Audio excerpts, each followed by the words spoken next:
हरे कृष्णा। आज मैं शैविज़म पर चर्चा करूँगा। शैविज़म, जिसको शैव मत भी कहा जाता है। शैव मत क्या है, शैव मत में माया की क्या परिभाषा है और शैव मत के अनुसार माया से मुक्त कैसे हुआ जाए या माया से बाहर कैसे निकले। तो क्या है शैव मत? शैव मत अर्थात जो शिव जी को भगवान मानते हैं, Lord Shiva is the supreme, जिनका ये मानना है कि जो परम सत्ता केवल शिव ही हैं और कोई भी नहीं है, वो शैव मत के अनुयायी हैं। वास्तव में शिव जी क्या करते हैं? जो शिवा हैं वो इस सृष्टि का आधार हैं। ये जो सृष्टि है, जो कुछ भी हमें संसार में दिखाई दे रहा है, इसको बनाने वाले कौन हैं? शिव जी। इसको पालन करने वाले कौन हैं? शिव। और प्रलय करने वाले कौन हैं?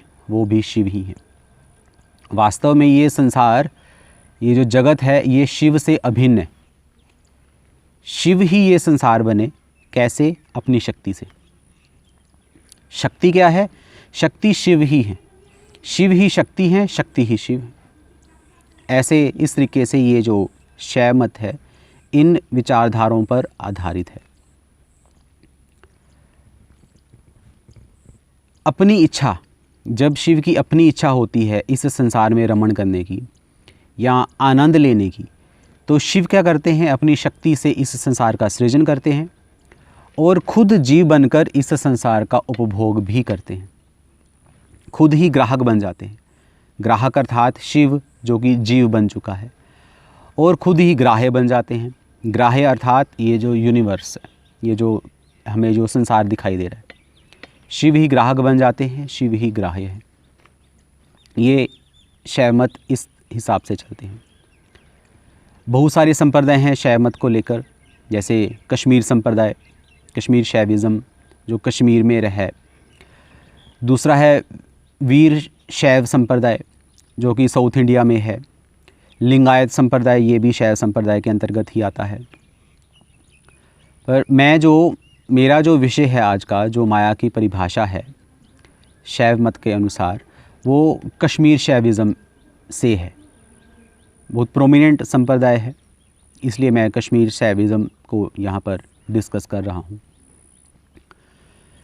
तो ये जो कश्मीर शैविज़म है, इसमें एक बहुत ही महान दार्शनिक आए थे, अभिनव गुप्ता, जो कि 10वीं शताब्दी में आए थे। 10वीं शताब्दी के लास्ट में बहुत ही महान दार्शनिक हुए हैं। बहुत सारी इन्होंने बुक्स लिखी, कमेंट्रीज़ लिखी, टीकाएँ लिखी। जैसे कि इनकी फेमस टीका है विमर्शनी, जो इन्होंने ईश्वर प्रत्यभिज्ञा, एक किताब है जो कि उत्पल देव जी ने लिखी थी, ईश्वर प्रत्यभिज्ञा। उस पर इन्होंने विमर्शनी टीका लिखी, जिसको पढ़कर बहुत से फॉलोअर्स शैव संप्रदाय में आ गए और उनको अच्छा लगा ये सिद्धांत। काफ़ी फॉलोअर्स बने, काफ़ी प्रचार हुआ। अच्छा, विमर्शनी टीका जो कि अभिनव गुप्ता जी ने लिखी थी। तंत्र सार बहुत फेमस बुक है इनकी। और एक और किताब है, बहुत फेमस है, परमार्थ सार। जो माया की परिभाषा में देने वाला हूँ वो परमार्थ सार से ही है।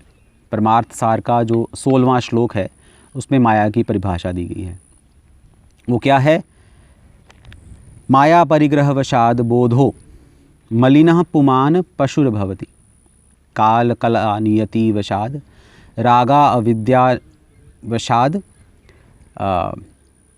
पशुर्भवति। माया परिग्रहवशाद बोधो मलिनः पुमान पशुर्भवति, काल कला नियति वशाद रागा विद्यावशेन संबद्धः। ये एग्जैक्ट श्लोक है कि माया क्या करती है? परिग्रहवशात, माया ने पर्दा डाल दिया। किसके ऊपर पर्दा डाला? जीव के ऊपर। एक्चुअली माया ने जीव के ऊपर पर्दा नहीं डाला, शिव ने ही माया को स्वीकार किया कि वो एज ए पर्दा मेरे ऊपर आए। शिव ने ही अपने आप को इस तरीके से माया में रखना चाहा। और क्या किया माया ने? शिव को क्या बना दिया? परिग्रहवशाद मलिनः, उसको मलिन कर दिया।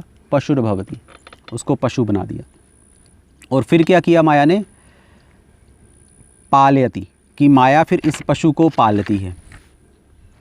माया पालयः पाश्यश्च, कि माया इस पशु को फिर पालती है।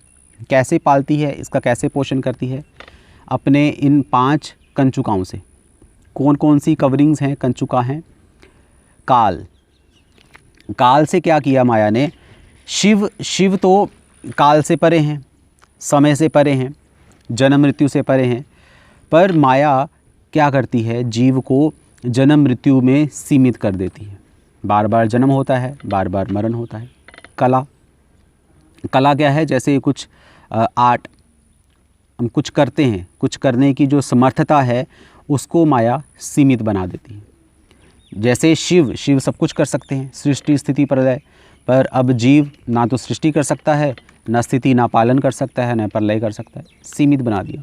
सीमित इन द सेंस कि थोड़ी सी सृष्टि कर सकता है। जैसे शिव ने तो पूरा संसार बनाया, तो जीव क्या करता है? जीव अपना एक छोटा सा घर बना लेता है, 2-3 बच्चे पैदा कर लेता है, बस ये अपनी जीव की सृष्टि है, ये करता है। ये इसकी कला लिमिटेड हो गई। नियति मतलब डेस्टिनी, स्वतंत्रता ख़त्म कर दी, शिव की स्वतंत्रता। अब जीव सिर्फ एक ही शरीर में वो बंध गया, अब दूसरे शरीर में नहीं जा सकता।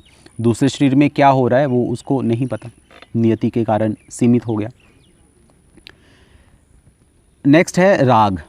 राग क्या है? इच्छाओं में सीमित कर दिया, कि जीव अब इच्छाओं में बंद कर रह गया। उसकी ये इच्छा है, मैं ये करना चाहता हूँ, मैं वो करना चाहता हूँ। बार बार इच्छाओं के चक्कर में जो कभी इच्छाएं पूरी नहीं होती, उन इच्छाओं में जीव सीमित होके बंध जाता है। और लास्ट क्या है? अविद्या। अविद्या मतलब इसका ज्ञान भी सीमित कर दिया। हमारा ज्ञान अब क्या रह गया है? आहार निद्रा भय मैथुनम, बस ये हमारा ज्ञान है, इसके अलावा और कुछ भी नहीं। हमारे शास्त्रों में यही कहा गया है कि मनुष्य और जानवरों में एक ही फ़र्क है कि चारों क्रियाएं सेम है, आहार निद्रा भय मैथुन, जीव भी करता है और जानवर भी करता है। पर फ़र्क क्या है कि मनुष्य में विवेक होता है, जिसकी वजह से ये अपने आप को जानवरों से अलग कह सकता है। तो माया इसके विवेक को ख़त्म कर देती है, अविद्या डाल देती है, सही गलत की पहचान खत्म हो जाती है। ये माया की परिभाषा है अकॉर्डिंग टू शैविज़्म। अब इस माया से बाहर कैसे निकलें, या माया से मुक्त कैसे हों? जब मुक्ति की बात आती है तो ये लोग एक टर्म यूज़ करते हैं, प्रत्यभिज्ञ, जो कि उत्पल देव जी ने किताब लिखी थी। प्रत्यभिज्ञ का मतलब क्या है? मुक्त होना। इस माया के चंगुल से, या इस माया के जो प्रभाव से, या इस माया के क्षेत्र से मुक्त होने को बोला जाता है प्रत्यभिज्ञ। और मुक्त होके होगा क्या? आपको ये पता चल जाएगा कि मैं कौन हूँ? मैं शिव हूँ। शिव अर्थात मैं परम चेतना हूँ, यूनिवर्सल कॉन्शियसनेस। तुम शिव हो, अपनी शिव प्रकृति को जानो। शिवोहम, मैं शिव हूँ, मैं चैतन्य हूँ, मैं आनंद हूँ। इस तरीके से परिभाषा देते हैं मुक्ति की। और मुक्ति मिलेगी कैसे?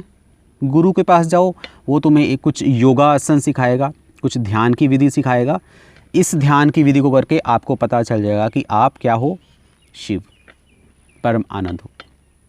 इस तरीके से ये इनकी सारी दर्शन है। पर अल्टीमेटली सीखने को क्या है इस दर्शन में? ये लोग सिखाते हैं कि तुम भूल गए हो तुम शिव हो, पर जब तुम्हें याद आ जाएगा तुम शिव हो तो तुम अपने आप को शिव समझना शुरू कर दोगे। अल्टीमेटली ये मायावाद ही है, छुपा हुआ मायावाद है। आप मायावाद कह लो या शैववाद कह लो, एक ही बात है।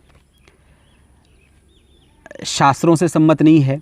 कृष्ण भगवान तो भगवद गीता में ये कह रहे हैं कि योगी नाम अपि सर्वेशाम मद्गत अंतरात्मना श्रद्धावान भजते यो माम, कि कृष्ण भगवान का मत क्या है? योगियों में सर्वश्रेष्ठ योगी वो है जो श्रद्धा से भगवान का भजन करता है, इधर उधर के चंगुल में, इधर उधर के चक्कर में नहीं फंसता। इसलिए कृष्ण के मत के साथ चलिए, यही बुद्धिमता है। भगवान की भक्ति कीजिए, उनका भजन कीजिए, उनको आनंद देने के लिए ही समस्त क्रियाएं कीजिए। हरे कृष्णा। श्रील प्रभुपाद की जय।